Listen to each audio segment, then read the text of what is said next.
दोस्तों, हम सभी जानते हैं कि माँ एक शक्तिशाली योद्धा होती है जिसको कोई भी हरा नहीं सकता और जिसके सामने कोई भी परेशानी ज्यादा समय तक टिक नहीं सकती। दोस्तों, ये कहानी एक ऐसी बहादुर और गरीब माँ की कहानी है जो एक छोटे से गांव में रहती थी जिसका नाम सावित्री देवी था।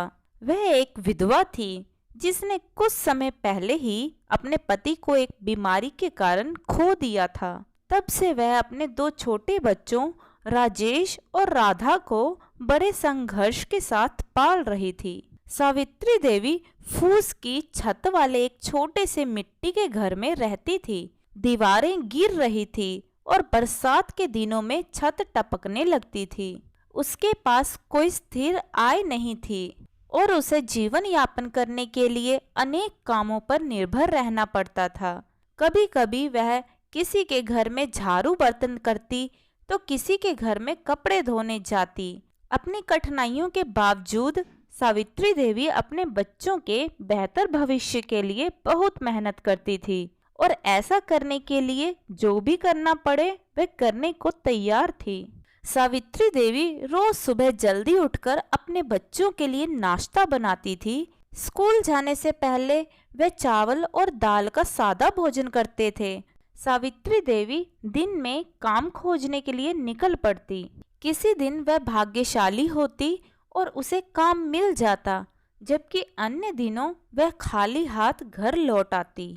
एक दिन सावित्री देवी ने पास की एक बुनाई फैक्ट्री के बारे में सुना जो श्रमिकों को काम पर रख रही थी। उसने नौकरी के लिए आवेदन करने का फैसला किया और जब उसे काम पर रखा गया तो वह बहुत खुश हो गई। यह एक आसान काम नहीं था, लेकिन अच्छे पैसे के लिए वह इस काम को करने के लिए तैयार हो गई। सावित्री देवी सुबह जल्दी ही उठ जाती और बुनाई के कारखाने में देर तक काम करती। वह थकी हारी घर आती थी, लेकिन अपने परिवार की जरूरतों को पूरा करने वाली नौकरी पाकर खुश थी।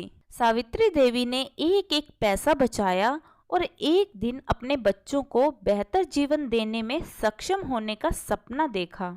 एक दिन कोविड-19 के चलते लॉकडाउन लगने की वजह से बुनाई का कारखाना बंद हो गया और सावित्री देवी नौकरी से बाहर हो गई। लेकिन वह जानती थी कि उसे अपने बच्चों के खातिर लड़ते रहना होगा। सावित्री देवी ने एक बार फिर से काम की तलाश की, लेकिन छोटे से गांव में नौकरियां कम थी। उसने गांव छोड़कर काम की तलाश में शहर जाने के बारे में सोचा।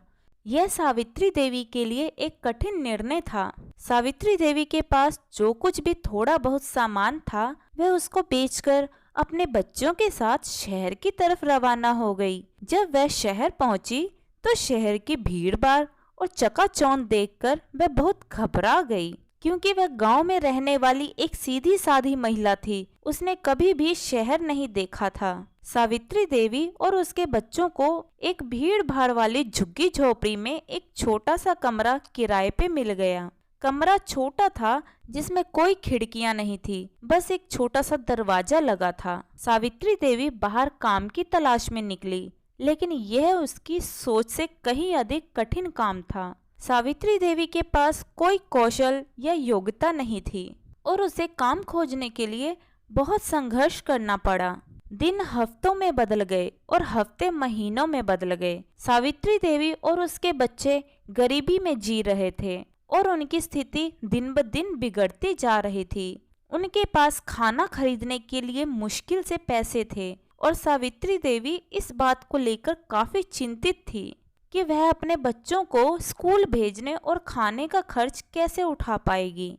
एक दिन सावित्री देवी ने सोचा कि आज के बाद मैं किसी की भी नौकरी नहीं करूंगी, मैं सिर्फ और सिर्फ अपना काम करूंगी। अब मैं किसी के यहाँ भी नहीं जाऊंगी नौकरी मांगने।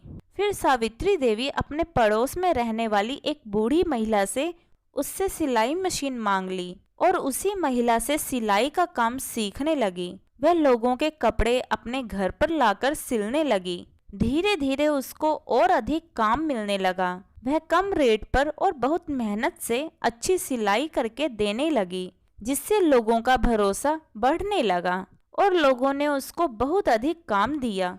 धीरे धीरे उसने एक मशीन से कई मशीन खरीद ली। अब उसकी आमदनी अच्छी होने लगी थी। फिर सावित्री देवी ने अपने बच्चों का एडमिशन अच्छे स्कूल में करवा दिया। धीरे धीरे उसने अपने खुद का मकान ले लिया और सिलाई के स्टोर डालने शुरू कर दिए। उसके शहर भर में बहुत अधिक स्टोर खुल गए। वह लाखों रुपया महीना कमाने लगी। आज उसका शहर भर में बहुत नाम है। लोग आज भी उसकी कहानियां दूसरों को मोटिवेट करने के लिए सुनाते हैं। इसलिए दोस्तों कहा जाता है कि काम कोई भी छोटा नहीं होता। जिंदगी में कभी भी हार नहीं माननी चाहिए, क्योंकि किस्मत कभी भी पलट सकती है। आज बुरा है तो कल अच्छा जरूर आएगा। समय ही है, बदल जाएगा। तो दोस्तों आपको हमारी आज की यह कहानी कैसी लगी कमेंट करके ज़रूर बताइएगा। कहानी पसंद आई हो तो वीडियो को लाइक शेयर करें और चैनल हिंद स्टोरीज डियर को सब्सक्राइब करना ना भूलें। वीडियो को पूरा देखने के लिए बहुत बहुत धन्यवाद दोस्तों। और हाँ दोस्तों, इस कहानी को अपने दोस्तों के साथ भी ज़रूर शेयर करें। तो मिलते हैं अगली कहानी में, तब तक के लिए जय श्री कृष्णा।